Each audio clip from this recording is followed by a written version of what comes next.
యూదా పత్రికలో ఉండేది ఒకే ఒక చాప్టర్. ఆ ఒకే ఒక చాప్టర్లో 20-21 వచనాన్ని మనం ఈరోజు ధ్యానం చేసుకోబోతున్నాం. ఈ యూదా పత్రికను రాసిన ఆయన చెప్తా ఉన్నారు, ఈ యొక్క యూదా పత్రికలో అనేకమైన మర్మములను, అనేకమైన రహస్యాలను ఇక్కడ మనం గమనించగలుగుతూ ఉన్నాం. ఈ 20వ వచనానికి మనం వచ్చేటప్పుడు, మీరు విశ్వసించు అతి పరిశుద్ధమైన దాని మీద మిమ్మల్ని మీరు కట్టుకొనుచు పరిశుద్ధాత్మలో ప్రార్థన చేయుడి. ఎక్కడ ప్రార్థన చేయాలి? Pray in holy spirit. ఏమని చెప్తున్నాడు అక్కడ? మీరు ఏంటంటే కట్టుకొనుచు, but you dear friends must continue to build your lives on the foundation of your holy faith and continue to pray as you are directed by the holy spirit. Yesu Kristu నామమున ఇక్కడ చెప్పబడుతున్న మాట ఏంటంటే, క్రీస్తులో మీరు నిర్మించబడుతున్నారు, క్రీస్తులో మీరు కట్టబడుతున్నారు, విశ్వాసములో మీరు కట్టబడుతున్నారు, పరిశుద్ధతలో మీరు కట్టబడుతున్నారు, నీతిలో మీరు కట్టబడుతున్నారు. మనం కట్టబడుతున్నాము కాబట్టి ఈ కట్టబడుట కొరకు మనం ఏం చేయాలంట? పరిశుద్ధాత్మలో నింపబడి ప్రార్థన చేయాలి.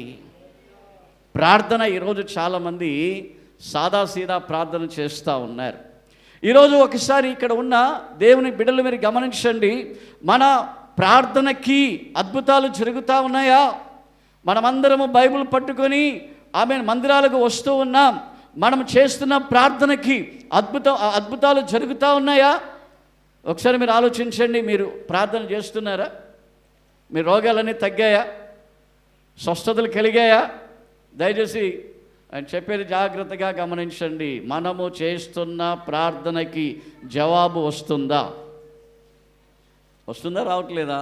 చూడండి, వస్తుందని కొంతమంది, రావట్లేదని కొంతమంది.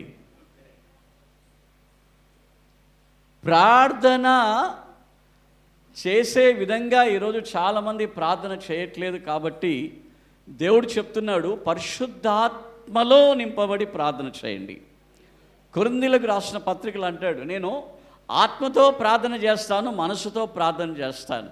పరిశుద్ధాత్మలో నింపబడి చేసే ప్రార్థన అనేది అది ప్రత్యేకమైనది. ఆత్మశక్తి కలిగి ప్రార్థన చేయాలి, అభిషేకము కలిగి ప్రార్థన చేయాలి. దీన్ని ఏమంటారంటే, మనం ఏం చేస్తున్నామంటే ఊరిక ప్రార్థన అని ఒక మాటలో వదిలిపెట్టేస్తాం. కానీ ప్రార్థన ఆత్మ కావాలి మనకు, ప్రార్థన అభిషేకం కావాలి మనకు, ప్రార్థన శక్తి కావాలి మనకు. మీరు సాధారణంగా చేసే ప్రార్థన వేరు.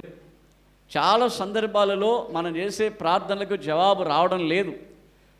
జవాబు వచ్చేలాగా ఎవరు ఈరోజు ప్రార్థన చేయడం లేదు, జవాబు కొరకు ఎదురు చూడడం లేదు.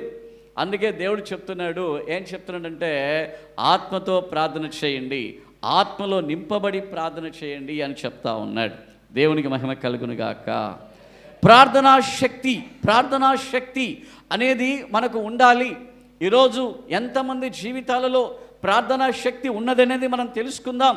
ప్రార్థనా శక్తి మన జీవితాలలో ఉన్నట్లయితే, ఆ యొక్క ప్రేయర్లో పవర్ ఉన్నట్లయితే, ఆ ప్రేయర్లో అభిషేకముతో కూడా కలిసి చేసే ప్రార్థన ఉన్నట్లయితే అద్భుతములు జరుగుతాయి.